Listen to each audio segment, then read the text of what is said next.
जानकी जीवन स्मरण जय जय राम पार्वती पते हर हर महादेव पुंडलिक वरदा हरि विठ्ठल श्री अनंत कोटी ब्रह्मांड नायक राजाधिराज सच्चिदानंद सद्गुरु श्री ब्रह्मचैतन्य महाराज की जय। श्री महाराजांच्या सेवेमध्ये दासबोधाची उजळणी पाहत असताना साधक लक्षण समास आपण कालपासून सुरू केला। एकेका ओळीमधून समर्थ अत्यंत महत्त्वाची गोष्ट आपल्याला सांगतायत। कालपर्यंत आपण विषय पाहिला की साधक हा आत्मज्ञानाच्या दृढीकरणाचा अभ्यास करत राहतो। त्यामुळे जिथे तो आसक्त झालेला आहे ते संसाराचं बंधन मन चित्त इत्यादी माध्यमांनी सैल पडायला लागतं। याचा अर्थ असा की मन आता भगवंताकडे वळतं, चित्त आता भगवंताकडे वळतं, बुद्धी भगवंताकडे वळते, देहसुद्धा भगवत कार्यामध्ये किंवा सद्गुरुपदिष्ट साधनेमध्ये रमतो। हे आपोआप कसं होणार? ज्या मार्गांनी आपण प्रपंचामध्ये दृश्यामध्ये आसक्त झालेलो आहे तेच सगळे मार्ग बंद करून परमार्थाकडे लावणं त्याला श्रवणामुळे शक्य होतं। म्हणून समर्थ म्हणतायत, धरी श्रवणाची आवडी अद्वैत निरूपणाची गोडी, मनने अर्थांतर काढी या नाव साधक। साधक लक्षण समासाचं एक वैशिष्ट्य आहे की समर्थांनी काही ओळींमध्ये असं क्रियापद वापरलं आहे की जे जाणून बुजून केलेल्या कृतीला दर्शवतं। आता इथेही पहा, धरी असा शब्द समर्थ वापरतात। धरी श्रवणाची आवडी, श्रवणाची आवड त्याला निर्माण होते असं समर्थ म्हणत नाहीत, धरी म्हणतात ते, म्हणजे जाणीवपूर्वक तो श्रवण करतो, जाणीवपूर्वक त्या श्रवणामधली नियमितता तो टिकवून ठेवतो आणि मग त्याला त्याच्या साधनेमध्ये दृढ राहता येतं। नाहीतर आज जरा थंडीच आहे, आज उशिराच उठलो, आज श्रवण जमलंच नाही, जरा तब्येतच बरी नाही त्यामुळे श्रवण करायला जमलंच नाही, वेगळंच काहीतरी ऐकत बसलो मग श्रवणाला वेळ मिळाला नाही, अशा सबबी साधकाच्या जीवनामध्ये असत नाहीत। श्रवणाला त्यानं जाणीवपूर्वक धरलेलं असतं। आता श्रवणाला धरणं ही गोष्टसुद्धा अत्यंत गहन आहे। टी व्हीवरती आपल्याला बातम्या ऐकू येतात किंवा आजकाल न्यूज चॅनल्सवरती डिबेटचे शो असतात। कित्येक जण त्यामध्ये बडबड करतात, पण कुणाची बडबड आपण लक्ष देऊन ऐकतो का? जरी ऐकत असलो तरी ती आत साठवून घेतो का? जे घेत असतील साठवून ते रजोगुणीच म्हटले पाहिजेत, पण दिवसभरामध्ये आपण अशा पुष्कळ गोष्टी ऐकतो आणि दुसऱ्या कानानं सोडून देतो।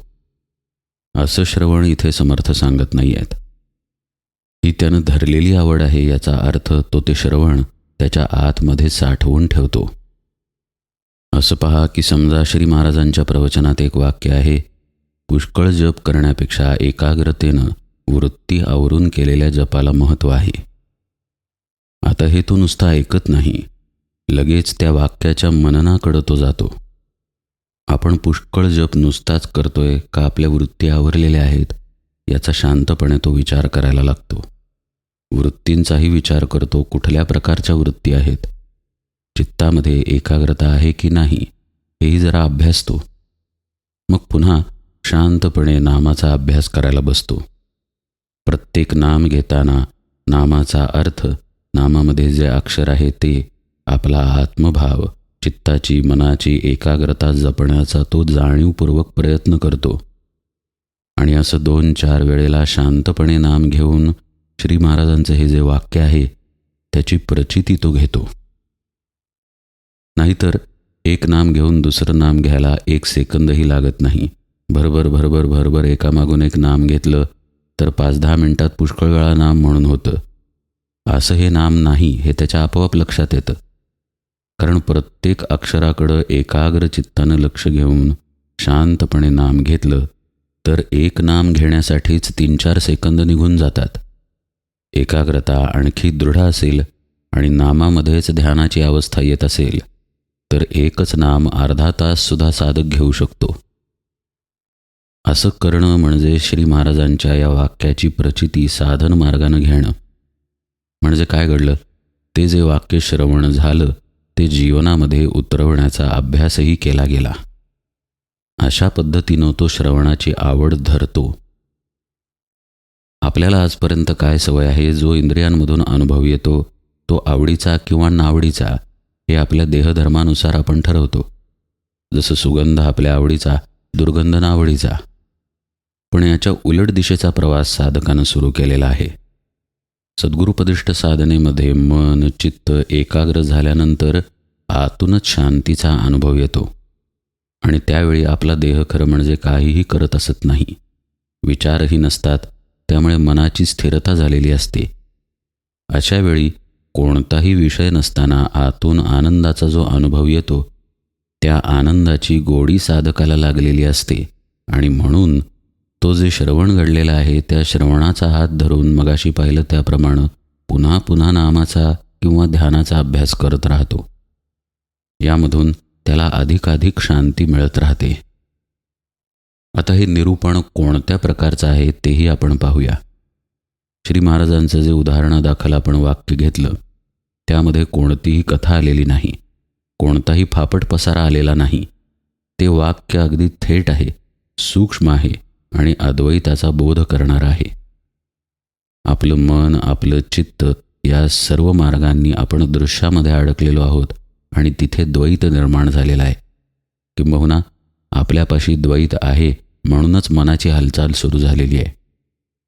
पण श्री महाराज जेव्हा चित्ताला किंवा मनाला एकाग्र करून नामाचा अभ्यास करायला सांगतात, वृत्ती आवरून नामामध्ये राहायला सांगतात, त्यावेळी ते आपल्याला अद्वैत स्थितीकडे नेत आहेत हे पाहणं आवश्यक आहे.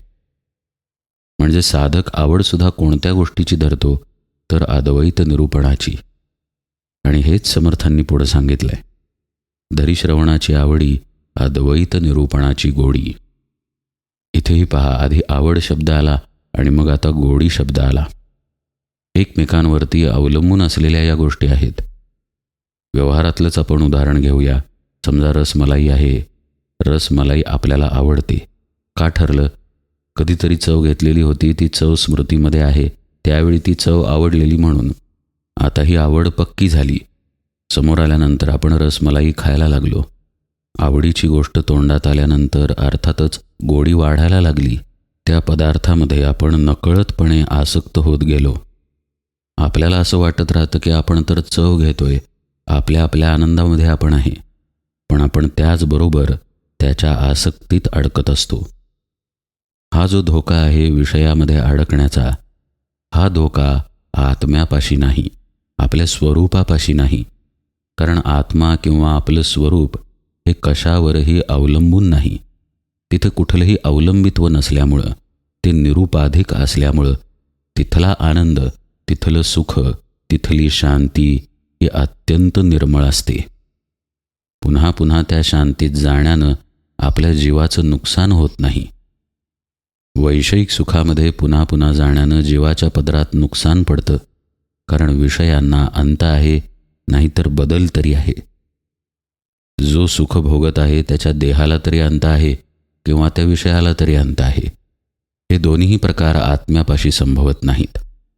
आत्म्याचं सुख आत्म्यालाच मिळतं, त्यामुळे सुख घेणारा जात नाही आणि आत्मा तर कुठेच न जाणारा असा शाश्वत असल्यामुळं त्यालाही क्षय नाही. त्यामुळं साधक साधनेमध्ये चिरकाल मिळणाऱ्या आनंदाची ही जी जागा आहे स्वरूपाची, त्या जागेकडे पुन्हा पुन्हा जायला लागतो. ती गोडी त्याला अद्वैत निरूपणाच्या मार्गानं मिळते. अद्वैत निरूपणामध्ये सद्गुरू जीव ब्रह्म किंवा आत्मा आणि जीव, शिव आणि जीव या संबंधीचंच विवेचन करतात. काय आपल्याला बाजूला टाकायचं आहे या गोष्टींचं विवेचन आतमध्ये मुरायला लागलं की त्याची मदत साधकाला साधन समयी होते. पहा बरं का, आत्ता मनाचे विचार होत आहेत. नाही, सद्गुरूंनी सांगितले तिकडे पाहायचं नाही, आपल्या निश्चयामध्ये राहायचं, नामामध्ये राहायचं. पहा, एक वृत्ती उमटली. आता या वृत्तीची आपल्याला गरज नाही. मोलकरणीचा विचार आत्ता का करावा? आत्ता तर आपण जपाला किंवा ध्यानाला बसलोय ना, आत्ता मोलकरणीचं काहीच काम नाही. अशी सावधानता अद्वैत निरूपण घडल्यामुळं साधनेत यायला लागते. काहीच श्रवण नसेल, संत संगती नसेल तर साधना दृढ राहणं केवळ अशक्य आहे. कुठल्या ना कुठल्या मार्गानं संत संगती आणि श्रवण अत्यावश्यक आहे. नाहीतर आपलं मन, आपल्या वृत्ती इतक्या चंचल आहेत की आपण कधी वाहवत जाऊ आपलं आपल्यालाही कळणार नाही. त्यामुळे साधक असं स्वतःचं कदापि होऊ देत नाही. तो जाणीवपूर्वक श्रवणाचा हात धरतो, अद्वैत निरूपणाची गोडी बाळगतो आणि पुन्हा पुन्हा साधनेतील आनंद लुटत राहतो. हे तो कशा पद्धतीनं करतो हेही समर्थांनी स्पष्ट सांगितलं. मनने अर्थांतर काढी या नाव साधक. याचं उदाहरण आत्ताच आपण पाहिलं. श्री महाराजांच्या वचनाचं मनन केलं गेलं, त्यातला अर्थ साधनेच्या रूपानं घेतला गेला. आपण आणखी एक उदाहरण पाहूया. माऊली ज्ञानेश्वरीमध्ये म्हणतात, तरी गेली याची से न करी न पावता चाड न धरी, जो सुनिष्ठळू अंतरी मेरू जैसा, आणि मी माझे ऐसी आठवण विसरले जयाचे अंतःकरण, पार्था तो संन्यासी जाण निरंतर, जो मने ऐसे जाहला संगी तोची सांडिला, म्हणून सुखे सुख पावला अखंडित. आपल्याला संग आहे का हा विचार करण्यासाठी आपण डोळे शांतपणे मिटले. आपल्याला आपल्या मीची जाणीव आहे. माऊली म्हणतायत, गेली याची से न करी. से म्हणजे आठवण. जो कुठल्याही गोष्टीची आठवण चित्तामध्ये ठेवत नाही. न पावता चाड न धरी म्हणजे समजा एखादी गोष्ट मिळाली नाही तरी त्याचा त्याच्या मनावरती परिणाम होत नाही, कारण इच्छाच नाही. आणि जसा एखादा मेरू पर्वत असावा, जो सुनिश्चळू अंतरी मेरू जैसा, तसा तो त्याच्या आत्मभावाच्या ठिकाणी स्थिर असतो. अगदी थोडक्यात अर्थ पाहतोय बरं का आपण. डोळे मिटून आपण हे चिंतन करायला लागलो. कुठल्या आठवणी, इच्छा आतमध्ये आहेत का? असतील तर त्या काढून झटकून टाकल्या, जसा केर काढावा अगदी तसं. आणि मग शांतपणे आपल्या आत्मस्वरूपाच्या ठिकाणी किंवा भगवंताच्या नामात स्थिर राहण्याचा अभ्यास केला. मग पुढे म्हणतात माऊली, आणि मी माझे ऐसे आठवण विसरले जयाचे अंतःकरण, पार्था तो संन्यासी जाण निरंतर. तर मग आता मी माझं या भावापासून वेगळं होण्याचा आपण अभ्यास चालू केला. आधी मनातल्या इच्छा विचार वगैरे काढून टाकले आणि आता आपल्याला आपल्या जाणीवेची जाणीव आहे. पहा, आपण बसलो आहोत हे आपल्याला जाणवत आहे. आपलं अस्तित्व शुद्ध अशा पद्धतीनं आपल्याला जाणवत आहे. तिथे स्थिर राहण्याचा आपण प्रयत्न केला. आपला मी आपण देहाला जोडून ठेवलेला आहे, तो काढण्याचा प्रयत्न केला. म्हणजेच हा देह म्हणजे मी नाही. मनात विचार येत असतील तर ते बाजूला टाकण्याचा अभ्यास सुरू केला, कारण मन म्हणजे पण मी नाही. मग हळूहळू आपण आपल्याच आत शांततेकडे जायला लागलो. देहाला धरून आपली जी मीपणाची जाणीव होती ती सैल पडायला लागली. मी माझे ऐसी आठवण विसरले जयाचे अंतःकरण. आणि मग आणखी खोल खोल गेल्यानंतर माऊली म्हणतायत, शेवटी संग सुटतो. निर्विचार स्थितीमध्ये आपण शांतपणे राहण्याचा अनुभव घ्यायला लागलो. या ओव्या आपण धावत धावत पाहिल्या, त्याचा अर्थही अगदी वरवरती पाहिला. माऊली म्हणतात, जो मने ऐसा राहिला संगी तोची सांडिला, म्हणून सुखे सुख पावला अखंडित. अखंडित सुखाचा झरा आत स्वरूपापाशी आहे, आत्म्यापाशी आहे. त्याला तो असं शांतपणे पावता झाला.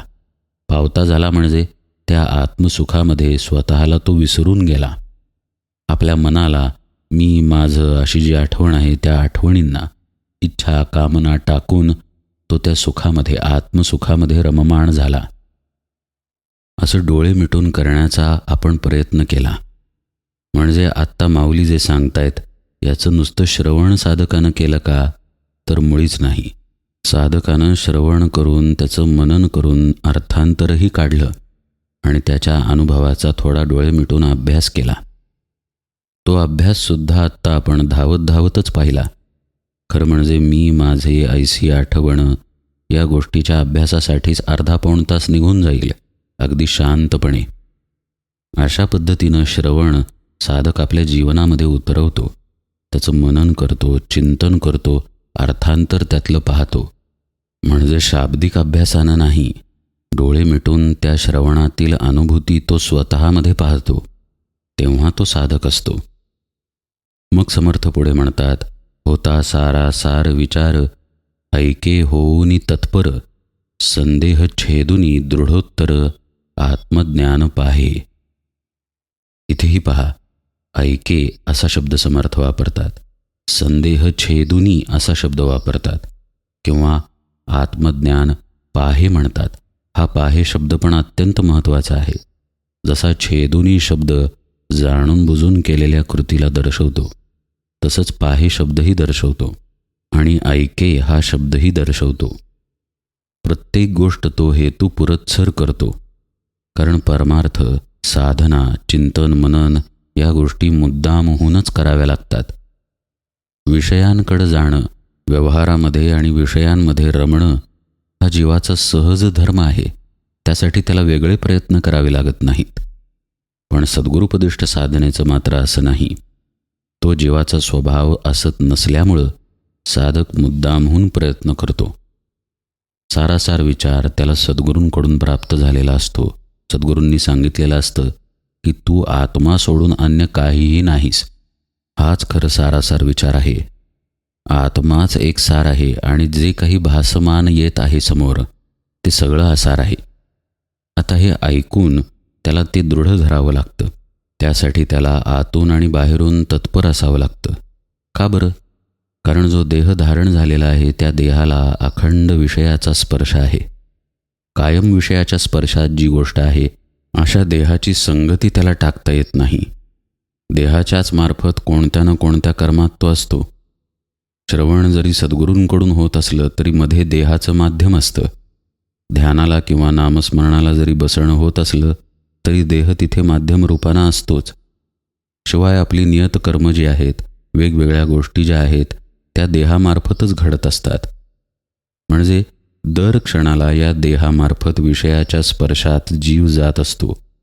आणि सद्गुरूंनी जो सांगितलेला सारासार विवेक आहे तो अगदी उलट दिशेचा असतो. म्हणजे सद्गुरू सांगतात, आत्मतत्व सोडल्यास अन्य सगळं काही भासमान आहे.